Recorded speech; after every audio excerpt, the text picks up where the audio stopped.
Let's just admit it. In the Division 2, you are the underdog. You are outmanned, outgunned, and under-armored. But every now and again, a build comes along to even the odds. And today, I'm going to give you 4 of those. 4 Juggernaut builds that will get you as close to immortal as you can be in this game. Hit like if unique and effective builds are your thing. And comment Juggernaut down below to support the channel. Well, you can tell by the way I use my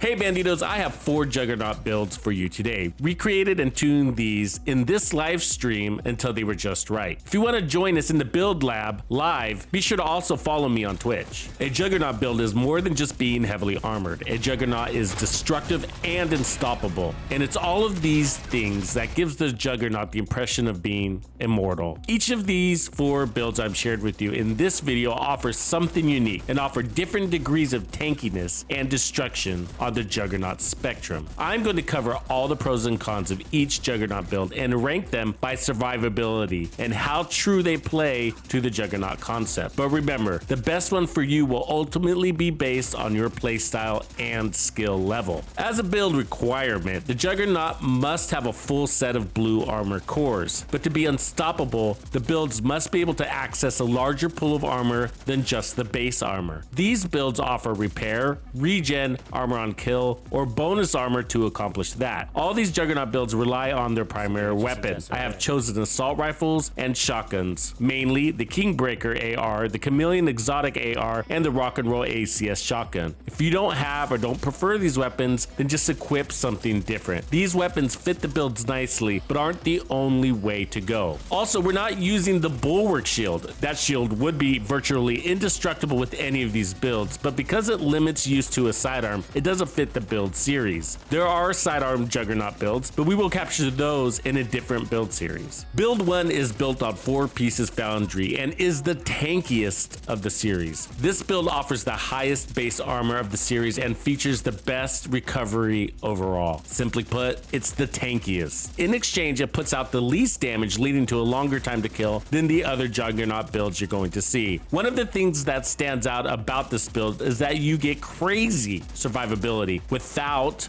doing anything. You don't need to shoot the enemy. You don't need to get armor on kill. You don't have to earn bonus armor. In fact, you can just stand here and take the damage from all angles and still survive. You're not truly immortal. If enough enemies gang up on you, eventually, in time, they will break you down. To prevent that, bring in your offense and drop them. The near invulnerability compensates for the longer time to kill. That's both the build's strength and weakness. This allows for more forgiveness, which will make this build especially appealing to new and returning players. Success with this build doesn't require much. Just keep moving and minimize damage to your backside. This build by far will have the strongest shield of all the builds in this series, but it's still the Crusader shield, and by design, it has its limits. So for the Foundry build, I'm using the Chameleon, and that's because I wanted to go for the more crit chance and crit damage and also the 90% weapon damage to compensate for the blue cores. You could also run this with the Kingbreaker because we are running Technician, so you can have the laser pointer. So if you want the Kingbreaker, go for it. For the mask, I'm going for the Catharsis, and this was really helpful because those heals are insane, and this build does make use of the shield better, and when that shield takes damage, it gives you stacks for Vicious Cycle, which gets you that 30% weapon damage and drops that cloud of heals that gives you 5% of your max armor back for 10 seconds, which is really strong, and that's what's helping you feel really immortal. I got crit damage here. For the holster, I decided to go with the Picaro's holster, not for the skill haste, but for the armor and weapon damage core, and I have crit hit damage on it. So the Foundry Bulwark set gives us 10% total armor, 1% armor regen, and 50% shield health. It also gives us makeshift repairs. Whenever you or your shield take damage, 20% of that amount is repaired to both. That's keyword there,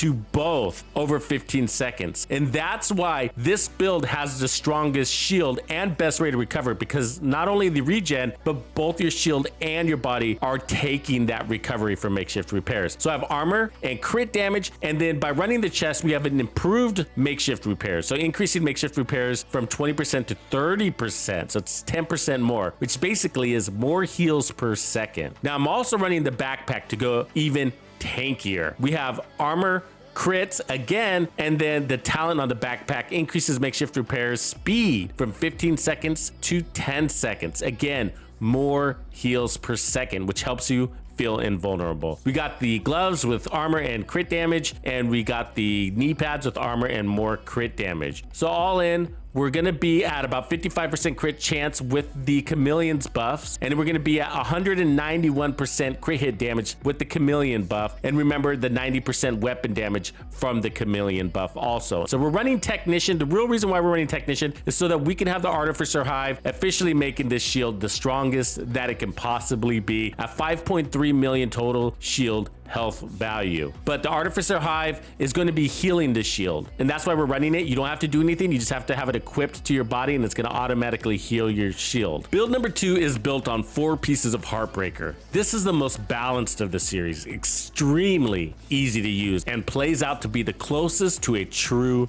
juggernaut, which is to be tanky, destructive, and unstoppable. The base armor is 1.8 million, which is less than the Foundry build, but this setup gets you near 6 million in armor when the blue bonus armor is active, and it's so easy to get and maintain this level of armor. The shield is used less with this build than the other 3, giving this build the ability to move more free and faster than the others. Even fully armored, this setup approaches 1 million crit hit damage. That is impressive and provides a top tier time to kill. This build is more proactive than the Foundry build when it comes to the tankiness. Its tankiness comes from building blue armor stacks, preventing actual damage to your base armor. Where Foundry heals damage taken, this build doesn't have any actual recovery. I found it's so easy to earn and maintain that mega bonus armor. Any added recovery was rarely being used. Worst case scenario, use an armor kit. But even when my white armor did get low, surviving is as easy as landing shots on the enemy to load up on blue armor. No kill required to earn it.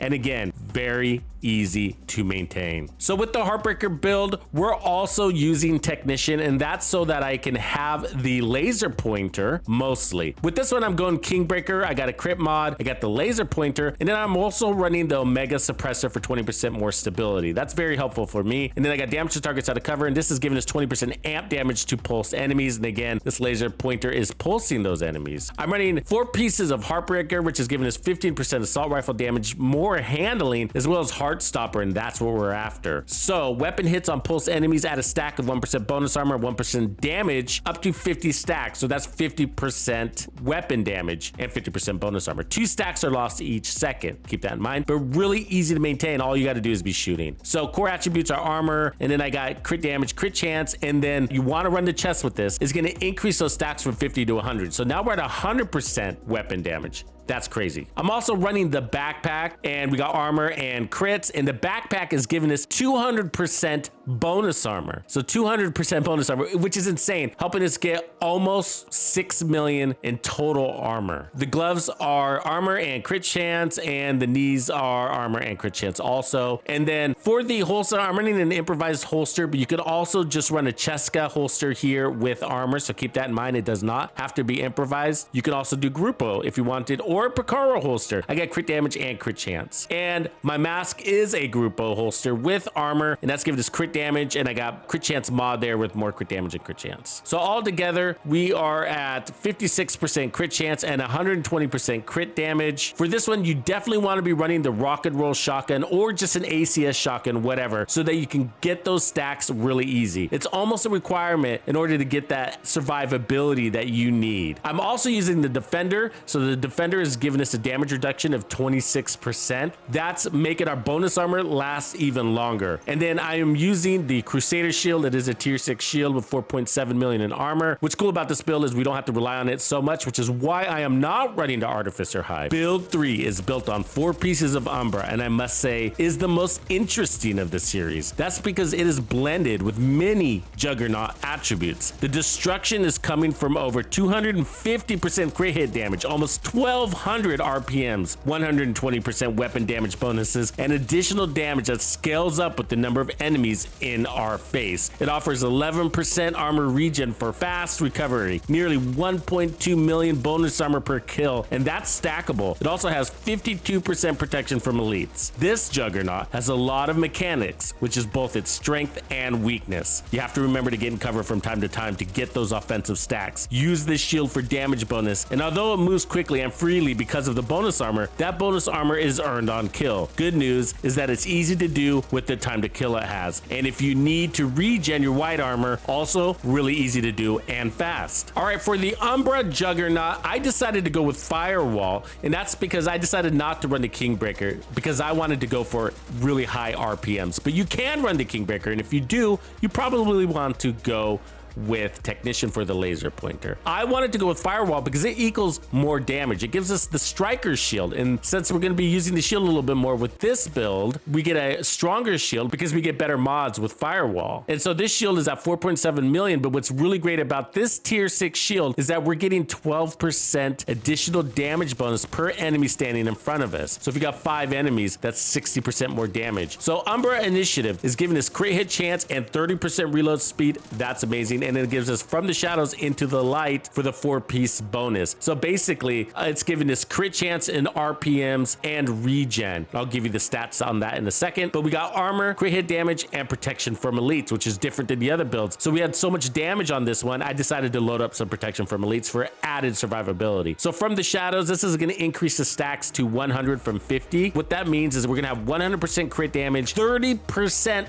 RPM boost to our weapon, and then by default, we're going to have 40% of our armor back over 5 seconds when we're in cover. That is equivalent to 8% armor regen. The mask is going to give us more armor, crit damage, and we have protection from elites. The holster is basically the same, armor and crit damage. The knees, armor and crit damage. I decided to go with an improvised glove. You don't have to do this, but I got armor, crit damage, headshot damage, and that's because I wanted that extra protection from elites mod here. You can also just move to the Umbra glove and then go with the chill out mask and get your 2 protection from elite mods on the mask instead. That's another way to go. And of course, we're going to the memento. This one really played out nicely with the memento. We did start with the Umbra backpack, but the memento gave us the weapon damage bonus, the additional 30%, as well as the 3% armor regen, which was happening all the time. And we really wanted that bonus armor that helps us play faster. And then we got 30% protection from elites. So the short-term buff is gonna be 5% weapon damage. We'll grab a trophy, and then we can get 10% bonus armor. That's why we're running this. 10% bonus armor per blue core. We have 6 of those. That's 60% bonus armor from a single kill, and that's stackable. That's an equivalent to almost 1.2 million in armor per kill, and it's gonna last for 10 seconds, which is all we need because we're killing really fast with this one. And then we got 3% armor regen, so that's heals happening in addition to the 8% armor regen per second from the Umbra gear set, making it a total of 11% armor regen per second when we combine both, and that's amazing. Plenty of heals, and then of course we got the protection from elites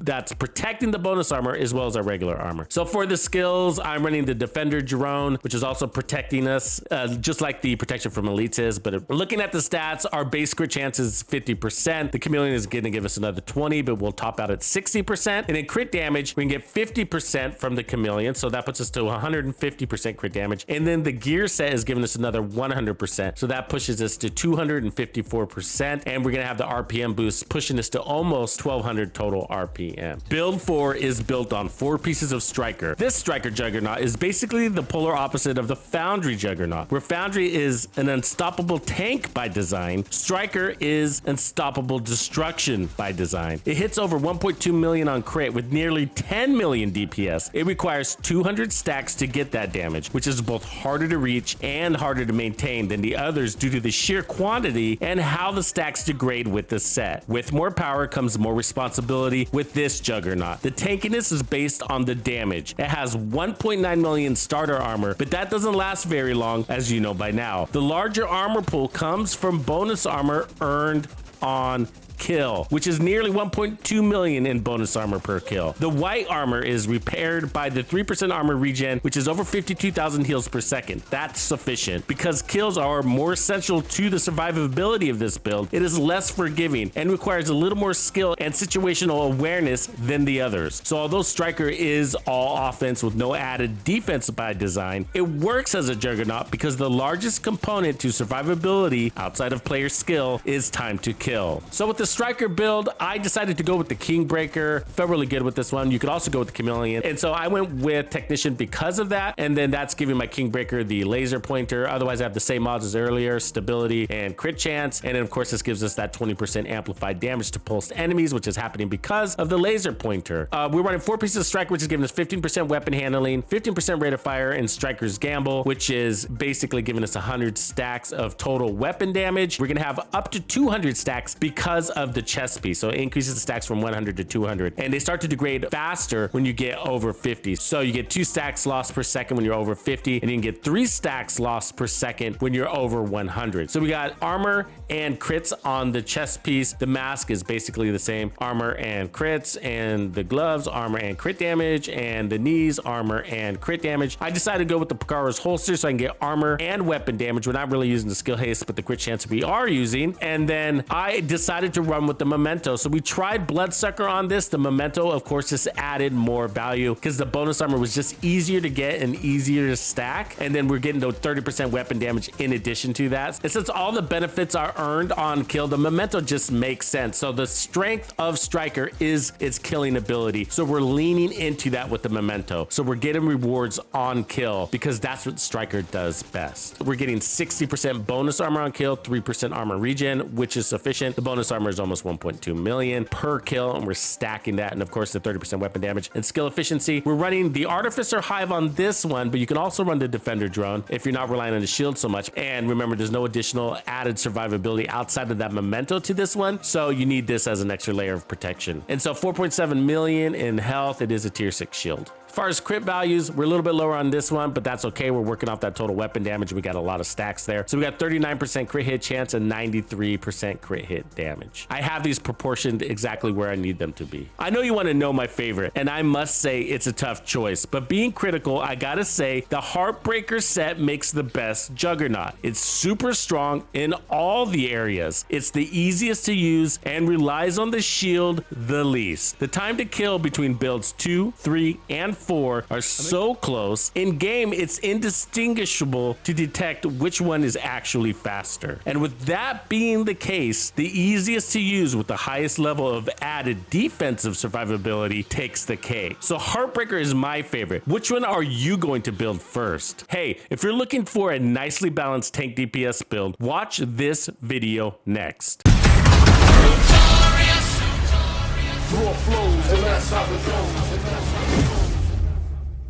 Follow me.